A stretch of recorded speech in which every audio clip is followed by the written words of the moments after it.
ሰበር መረጃ በዛሬው ዕለት ባህር ዳር ተደበላልቃ ውላለች። ፋኖ በከፍተኛ ባለስልጣናቶች ላይ ከፍተኛ ቀውስ ፈጥሮባቸዋል። ባህር ዳር በዛሬው ዕለት በፋኖ ድሮኖች ስትታመስ የዋለች ሲሆን ጉዳዩ እጅግ መነጋገሪያ ሆኗል። ከፍተኛ ባለስልጣናቶች ሳይቀሩ የዚህ ጥቃት ሰለባ መሆናቸው እየተነገረ ይገኛል። ጉዳዩ ምንድነው? በዝርዝር የምታደምጡት በዛሬው ዕለት በባህር ዳር የተከሰተው እጅግ አስደንጋጭ ጉዳይ ነው። በሌላ መረጃችን ከሰሞኑ ኤርትራ ወደ ኢትዮጵያ ጦሯን ሙሉ በሙሉ ማስገባቷ የሚታወቅ ነው። ታዲያ በዛሬው ዕለት ደግሞ ይህን ተከትሎ ኤርትራ ሰራዊቶቿን አስገብታ ከጨረሰች በኋላ በዛሬው ዕለት ከፍተኛ መሳሪያዎችን ከሳዑዲና ከኳተር የገዛቻቸውን ቅንጡና ዘመናዊ መሳሪያዎቻቸውን በዛሬው ዕለት በትግራይ በኩል ሲያስገቡ እንደዋሉ መረጃዎች እየወጡ ይገኛል። ጦርነቱ የማይቀርለት እንደሆነና 2026 በፈረንጆቹ እንዳች ነገር ሳይፈጠር እንደማያልፍ ኢሳያስ አፈወርቂ በግልጽ አሳውቀዋል። በአሁኑ ቆርጫለው ያሉት ኢሳያስ አፈወርቂ ሺዎች የሚቆጠሩ የሰለጠኑ ጦራቸውን በትግራይ ካስገቡ በኋላ በዛሬው ዕለት ደግሞ በሚሊዮኖች ፈሰስ አድርገው ከሳዑዲና ከኳታር የገዟቸውን እጅግ አደገኛ መሳሪያዎች ሲያስገቡ ውለዋል። እነሆ ጦርነቱ የማይቀር ነው ተብሏል። ኢሳያስ ከዚህ ጋር በተያያዘ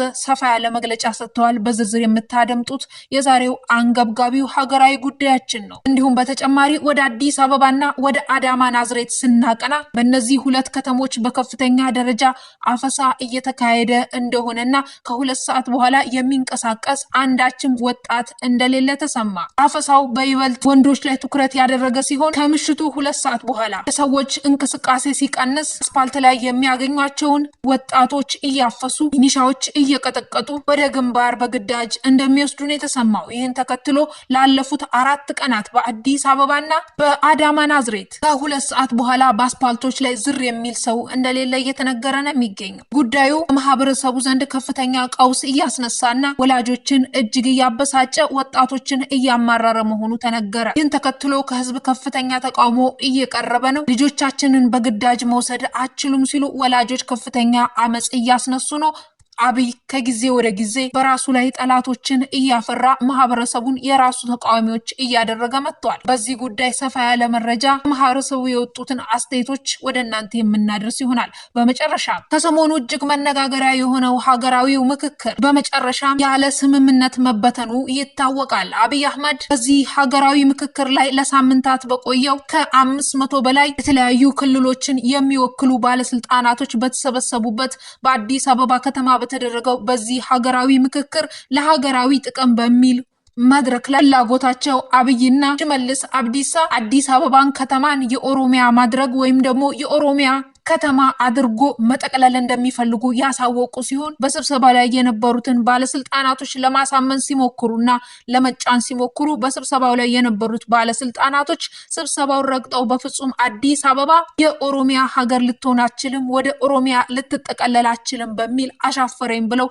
ስብሰባውን በትነው መውጣታቸው የሚታወቅ ነው። ታዲያ ይህ ከሆነ በኋላ በሚዲያው እጅግ መነጋገሪያ እንደሆነ ይታወሳል። በዛሬው ዕለት ደግሞ ይህንን ስብሰባ ረግጠው የወጡትና አዲስ አበባ የኦሮሚያ ትሁን የሚለውን የአብይና የሽመልስ አብዲሳን ውሳኔ ያልተቀበሉትን ባለስልጣናቶችና የተለያዩ የቢሮ ሰራተኞች እየታሰሩና እየታፈሱ መሆኑን የተነገረው። አብይ አህመድ ለመጪው አዲስ ዓመት ለመስከረም አዲስ አበባን ለኦሮሚያ ለመስጠት ያቀዱ ይመስላል እየተባለ ይገኛል። ነገር ግን ባለስልጣናቶቹ በከፍተኛ ደረጃ እየተቃወሙትና ውሳኔያቸውን በከፍተኛ ድምጽ ለመሻር እየሞከሩ እንዳለን የተሰማው። ይህ ከፍተኛ ውዝግብ ሰሞኑ በአዲስ አበባ የተነሳ ሲሆን ከፍተኛ የፖለቲካ ቀውስን እያስከተለ ይገኛል። በዝርዝር የምታደምጡት ወሳኙ አንገብጋቢው ሀገራዊ ጉዳያችን ነው። ውድ አድማጮቼ አብራችሁን ስትቆዩ ሁሉንም በዝርዝር የምዳስስላችሁ ይሆናል።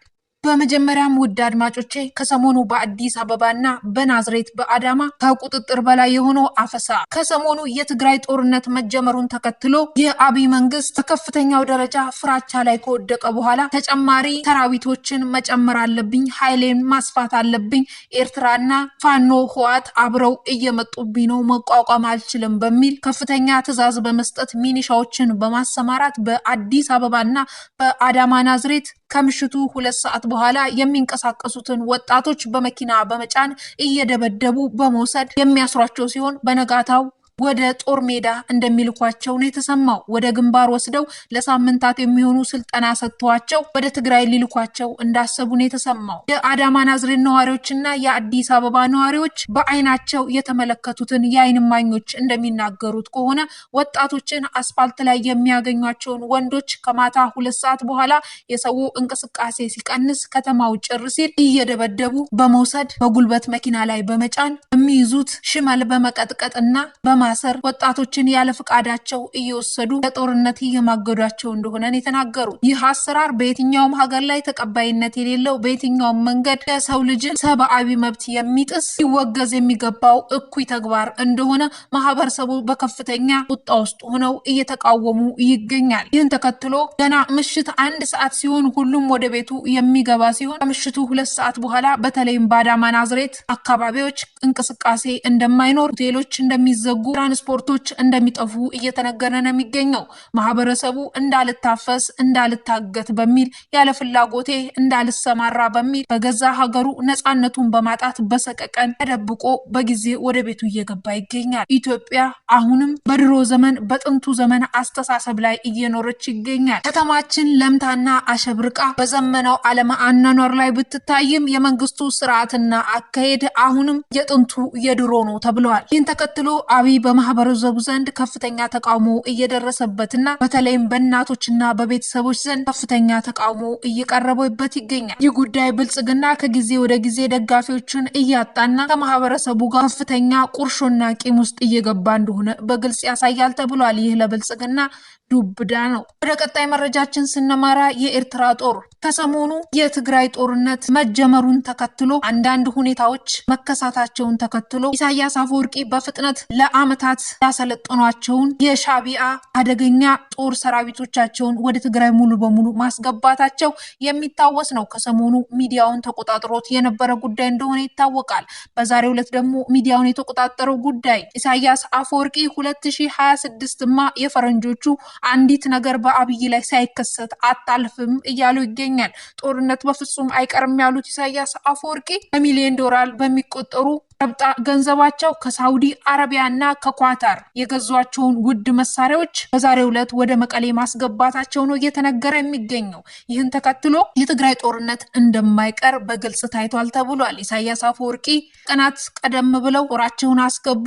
አሁን ደግሞ ውድ መሳሪያዎቻቸውን እያስገቡ ይገኛል። በእርግጥም ጦርነቱ እንደማይቀር በግልጽ ታውጇል እየተባለ ይገኛል። ፋኖ ኤርትራ እንዲሁም ትግራይ ሆነው ወደ 4 ኪሎ ሊገሰግሱ ነው። ጠቅላይ ሚኒስትሩ ወዴት እንደሚገቡ አሁኑ ማሰብ ይኖርባቸዋል የሚሉ በርከትም ብለዋል። እጅግ አደገኛው ጥምረት ወደ 4 ኪሎ ሊገሰግስ እነሆ መጨረሻው መንገድ ላይ መቃረቡን የዛሬው የኤርትራ እንቅስቃሴዎችና የኢሳያስ አፈወርቂ ንግግሮች ነገሩን እውነትና ግልጽ አድርገውታል። በቀጣይ ሰዓታት የሚፈጠረውን የምንመለከት ይሆናል። ከሰሞኑ ሚዲያውን ያጨናነቀው የሀገራዊ ምክክር መጨረሻ ጠቅላይ ሚኒስትሩ አብይ አህመድና ሽመልስ አብዲሳ አዲስ አበባን መዲናይቱን ከተማን ለኦሮሚያ ክልል አሳልፈው ሊሰጡና በኦሮሚያ እንድትጠቀለል ለማድረግ ከፍተኛ ሙከራ አድርገው ሳይሳካላቸው ቀርተዋል። ጠቅላይ ሚኒስትሩ ጉዳዩን አስበውበትና አቅደውበት የመጡ ሲሆን ለምክክር አቅርቦት በምክክሩ ላይ የሚገኙት ከፍተኛ ባለስልጣናቶች በሙሉ ድምጽ እሺ ብለው ተቀባይነት አግኝተው ጠቅላይ ሚኒስትሩ ጉዳዩን ጨርሰው ለመውጣት ነበር ከዛ ስብሰባ ላይ ያሰቡት። ነገር ግን ጠቅላይ ሚኒስትሩ ያላሰቡት ጉዳይ ገጥሟቸዋል። የተለያዩ ክልሎች የተውጣጡት የምክር አባላቶቹ የምክክር ተወካዮቹ ስብሰባውን ረግጠው መውጣታቸውን የተነገረው ምክክሩን ሳይጨርሱ ረግጠው የወጡት ባለስልጣናቶች በፍጹም አዲስ አበባ ለኦሮሚያ አሳልፈን አንሰጥም ብለዋል። ጠቅላይ ሚኒስትሩ ከፍተኛ ልደት ላይ እንደሚገኙና በዛሬው ዕለት በዚህ ምክክር ላይ የተወያዩትን ባለስልጣናቶች አፍነው እየወሰዱና እያሰሩ መሆኑን የተሰማው እነዚህ ጥቃት እየደረሰባቸው የሚገኙት ባለስልጣናቶች በፍጹም አንቀበልም አንስማማም ያሉት መሆናቸው ተነግሯል። እንስማማለን እንቀበላለን ያሉት ጥቂቶቹ ከኦሮሚያ የተወጣጡት ባለስልጣናቶች ደግሞ የገንዘብ ድጎማም ሊሰጣቸው መሆኑን አንዳንድ የውስጥ አዋቂዎች ነን የሚሉ መረጃውን በሚዲያ ሲያናፍሱት ተሰምቷል። ከሰሞኑ ይህ ጉዳይ ሚዲያውን ተቆጣጥሮት እንደቆየ ይታወቃል። የዚህ ጉዳይ መጨረሻ ወዴት እንደሚያመራ ብዙዎችን እያሳሰበ ይገኛል። አዲስ አበባ ለኦሮሚያ ተላልፋ በፍጹም በፍጹም ልትሰጥ አይገባም የሚሉ በርክተዋል። አዲስ አበባ ከተማ ህብረተሰብ ከፍተኛ ውጥረት ውስጥ ይገኛል። ይህ ጉዳይ በቅርብ ርቀት ውስጥ ሆነን የምንመለከተው እጅግ አሳሳቢው ሀገራዊ ጉዳያችን ነው። ቀጣይ መረጃዎችን በስፋት ወደ እናንተ የምናደርስ ይሆናል። በመጨረሻም በዛሬው ዕለት በባህር ዳር የድሮን ጥቃት መከፈቱ ተሰማ። ጠቅላይ ሚኒስትሩ አብይ አህመድ በዚህ ጉዳይ በከፍተኛው ደረጃ እንደተናገጡም ከቤተ መንግስት ወደ ባህር ዳር እንደደወሉም የሚያሳዩ መረጃዎች እየወጡ ይገኛል። ፋኖ የከፈተው የድሮን ጥቃት እርግጥ ነው አረጋ ከበደን ያልነካው ሲሆን አረጋ ከበደና ሌሎች ከፍተኛ ባለስልጣናቶች ከዚህ የድሮን ጥቃት ከጥቂት መትረፋቸው ነው የተሰማው። ነገር ግን አንዳንድ ባለስልጣናት ጥቃቱ እንዳጋጠማቸውና ህይወታቸው ያለፈና እንዲሁም ከጥቃቱ ደግሞ ህይወታቸውን ለማትረፍ እየተሞከረ በህክምና ክትትል ውስጥ እንዳሉ ነው የተሰማው። ይህ የድሮን ጥቃት በአርበኛው ዘመነ ካሴ ትዕዛዝ ሰጪነት በቀጥታ በባህር ዳር ህብረተሰቡን በማይነካ መልኩ ከፍተኛ ባለስልጣናቶችን ለማስደንገጥ በስሱ በጥቂቱ የተደረገ ኦፕሬሽን እንደሆነ የተነገረው። ፋኖ ይህንን ጥቃት ቀጥተኛ ዓላማው አድርጎ ሳይሆን ለነ አረጋ ከበደና ለሌሎች ከፍተኛ ባለስልጣናቶች አቅሙን ለማሳየትና ማስጠንቀቂያ ለመስጠት እንደሆነም ነው የተሰማው። በቅርብ ጊዜ ዘመናዊ ድሮኖችን እየተጣጠቀ የሚገኘው ፋኖ ከፍተኛ የመንግስት ስጋት መሆኑን ቀጥሏል። ቀጣይ ከዚህ ጋር በተያያዙ ሰፋ ያሉ መረጃዎች ይወጣሉ ተብሎ ይጠበቃል። ከፋኖ ባለስልጣናቶች የሚወጡት መግለጫዎች በዝርዝር ወደ እናንተ የምናደርሰው አንገብጋቢ ጉዳይ ነው። ውድ አድማጮቼ ዛሬ መደመጥ አለባቸው ብዬ ለእናንተ ያሰናዳኋቸው መረጃዎች እነዚህ ይመስላሉ። በቀጣይ ፕሮግራም ክፍላችን እስከምንገናኝ እስከዛው ቸር ቆዩልን።